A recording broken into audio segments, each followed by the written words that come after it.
दोस्तों यदि आप सभी जानना चाहते हैं कि भोजपुरी इंडस्ट्री के कौन सिंगर 2023 में नंबर 1 पे है यानी धमाका मचाया है, तो आप सभी मेरे वीडियो को लास्ट तक देखते रहिए। आप सबको सही जानकारी मिल जाएगी इस वीडियो में। दोस्तों जैसा कि आप सभी जानते हैं कि खेसारी लाल यादव हर साल की भांति इस साल भी कोई धमाका नहीं कर पाए हैं, मतलब छोटा मोटा तो किए ही हैं, बट जैसा धमाका खेसारी लाल यादव ने 2022 में किया था उस प्रकार की धमाका 2023 में नहीं रहा। लगन में बजने वाले भोजपुरी गानों से लेकर बोलबम के सीजन में बजने वाले भक्ति सॉन्ग, भोले बाबा के नाम पे जितने भी उनके सॉन्ग आए हैं सबसे टॉप में पवन सिंह ही रहे हैं। हालांकि 2022 की अपेक्षा बोलबम के गानों में भी जातिवाद बहुत ही ज्यादा बढ़ गया है, लेकिन पवन सिंह भक्ति सॉन्ग में कोई भी जातिवाद की मिलावट नहीं की है, फिर भी उन्होंने टॉप नंबर पे है। दोस्तों यदि आप सभी को मेरे कहने पे यकीन ना हो तो आप सभी मार्केट में गाने बजने के हिसाब से और यूट्यूब के व्यूज के हिसाब से मिला सकते हो कि कौन टॉप नंबर पे है।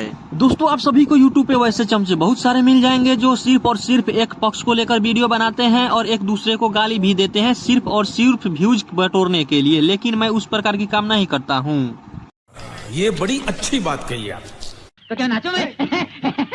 लेकिन दोस्तों खेसारी लाल यादव को चाहने वाले लोगों के लिए ये बहुत ही खुशी की बात है कि खेसारी लाल यादव बहुत सारी फिल्मों में भी काम कर रहे हैं, लेकिन पवन सिंह उतना फिल्म नहीं कर रहे हैं, वो सिर्फ एल्बम पे ही ध्यान दे रहे हैं, तभी उनका एल्बम बहुत सारा आ रहा है। दोस्तों खेसारी लाल यादव दोनों काम एक साथ इसलिए कर लेते हैं क्योंकि वो बहुत ही मेहनती इंसान है, लेकिन पवन सिंह उस टाइप के इंसान नहीं है, वो थोड़ा आलसी इंसान है, मोटे आदमी से वैसे भी काम ज्यादा नहीं हो पाता। दोस्तों खेसारी लाल यादव इंडस्ट्री में पवन सिंह से बहुत ही पीछे आए और वो पवन सिंह से बहुत आगे निकल गए। इनका मेन कारण है मेहनत के फलस्वरूप ही खेसारी लाल यादव पवन सिंह से बहुत आगे निकल गए। लेकिन दोस्तों यदि सही नजर से देखा जाए तो दोनों सुपर स्टारों में से किसी के पास भी किसी कला का कोई कमी है नहीं, दोनों बराबर हैं, दोनों सही से काम करते हैं। आप सभी को मेरा ओपिनियन कैसा लगा अपना प्रतिक्रिया कमेंट बॉक्स में जरूर दे। फिर मिलते हैं किसी अगले नए अपडेट के साथ, तब तक के लिए बाय बाय दोस्तों।